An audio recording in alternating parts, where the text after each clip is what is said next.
Hello नमस्ते।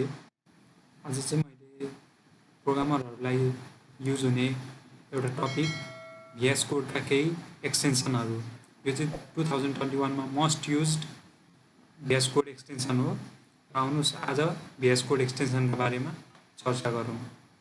हामी यसमा एक्सटेन्सनहरू हेर्दै जाउँ होइन। अब एउटा छ ब्र्याकेट पेयर कलराइजर होइन। अब ब्र्याकेट पेयर कलराइजरले चाहिँ तपाईँहरूलाई के गर्छ भन्ने जस्तो लाग्छ भने चाहिँ तपाईँहरूको कोड गर्दाखेरि लट अफ बन्च अफ ब्र्याकेटहरू युज गरे हुन्छ होइन। हाम्रो धेरै नै हुन्छ। अब यसले चाहिँ हामीलाई कुन ब्र्याकेट कहाँ क्लोज भयो र कहाँ ओपन भयो भनेर चाहिँ यसरी देखाउन मद्दत गर्छ होइन।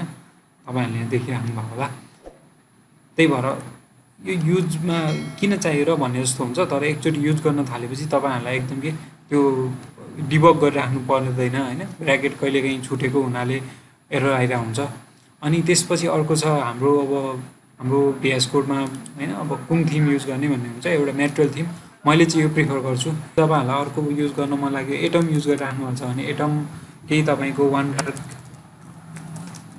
वान डार्क एटम प्रो भन्ने आउँछ होइन। वान डार्क एटम प्रो तपाईँहरूले यो पनि युज गर्न सक्नुहुन्छ है। मैले चाहिँ मेटेरियल थिम नै युज गर्ने गर्छु। यसले चाहिँ तपाईँको कोडलाई चाहिँ एकदम सिस्टमेटिक तरिकाले कलरिङहरू गरिदिएर होइन तपाईँको काम गरौँ लाग्ने इफेक्टिभ तरिकाले लानलाई हेल्प गर्छ है। यो भयो। अनि अर्को तपाईँलाई महत्त्वपूर्ण चाहिने भनेको चाहिँ यो यदि तपाईँहरू रियाक्टमा काम गर्दै हुनुहुन्छ भने चाहिँ रियाक्टहरूमा केहीमा काम गर्दै हुनुहुन्छ भने चाहिँ यो चाहिँ एकदमै इम्पोर्टेन्ट हो है। ES7 रियाक्ट रिडक्स GraphQL भन्छ यसलाई चाहिँ होइन। तपाईँको यसमा चाहिँ के हुन्छ भन्दाखेरि तपाईँले IMP लेखेर ट्याब थिचेपछि तपाईँको अटोमेटिक त्यसले इम्पोर्ट गर्नुपर्ने कुराहरूदेखि लिएर तपाईँको क्लास कम्पोनेन्ट फङ्सनल कम्पोनेन्टहरू केही बनाउनु पऱ्यो भने चाहिँ तपाईँको प्रिफिक्स टाइप गर्दा हुन्छ कि यो प्रिफिक्स टाइप गर्दाखेरि चाहिँ के हुन्छ भन्ने कुरा चाहिँ यसले दिन्छ कि यसमा चाहिँ है। अनि यो अर्को छ ESLint भनेको चाहिँ तपाईँको जाभा स्क्रिप्टको कोडहरूलाई चाहिँ एउटा सिस्टमेटिक फर्मेट गरेर तपाईँको यसलाई चाहिँ बग फ्री बनाउने काम गर्छ है। अनि अर्को छ लाइभ सेयर। यदि तपाईँहरू आफ्नो प्रोजेक्टमा चाहिँ होइन 3-4जना मिलेर प्रोजेक्ट गर्दै हुनुहुन्छ भने चाहिँ live share is very much effective के।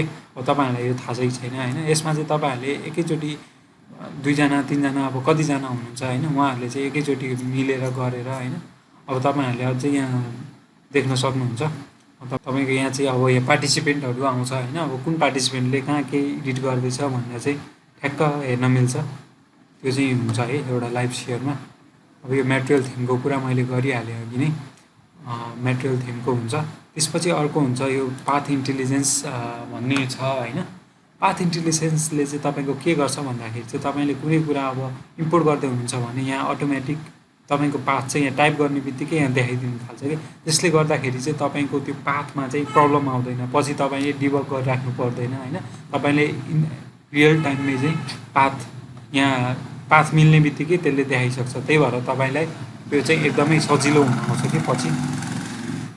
अनि अर्को छ प्रेटियर। यो प्रेटियर भन्ने कुरा त एकदम सजिलो नै भइहाल्यो होइन। अब हामीले कोड टाइप गरिराख्दाखेरि चाहिँ त्यो फर्मेटेड नहुनसक्छ होइन। कुनै काहीँ इन्डेन्सन मिलिराखेको हुँदैन। कुनै एउटै लाइनमा बसिरहेको हुनसक्छ। त्यस्तोको लागि चाहिँ हामीले प्रेटियर युज गर्छौँ। अनि प्रेटियरले चाहिँ एउटा जाभा स्क्रिप्टको फर्मेटमा अथवा त्यसको हाम्रो कुनै फर्मेटमा चाहिँ जुन कोड छ त्यो फर्मेटमा चाहिँ टक्कै यसरी मिलाएर राखिदिने काम गर्छ है प्रेटियरले चाहिँ। अनि अर्को मैले एउटा यहाँ छुट्याएको थिएँ अघि स्क्रोल गर्दै जाँदाखेरि एउटा .env भन्ने छ। यदि तपाईँहरू लाइभ प्रोजेक्ट गर्दै हुनुहुन्छ भने चाहिँ हाम्रो env फाइल हुन्छ है। अब env फाइलमा तपाईँहरूले देख्नुभयो होला त्यहाँ कुनै पनि फर्मेटिङ हुँदैन कि। अब त्यहाँ कमेन्टहरू पनि सबै प्लेन टेक्स्ट हुन्छ नि त। अब त्यो प्लेन टेक्स्टलाई चाहिँ अलिकति सिस्टमेटिक इफेक्टिभ तरिकाले हो है यो पनि एउटा कोड हो है जस्तो देखाउनको लागि चाहिँ VS कोडले चाहिँ .env भन्ने चाहिँ हामीलाई एउटा एक्सटेन्सन दिएको छ कि।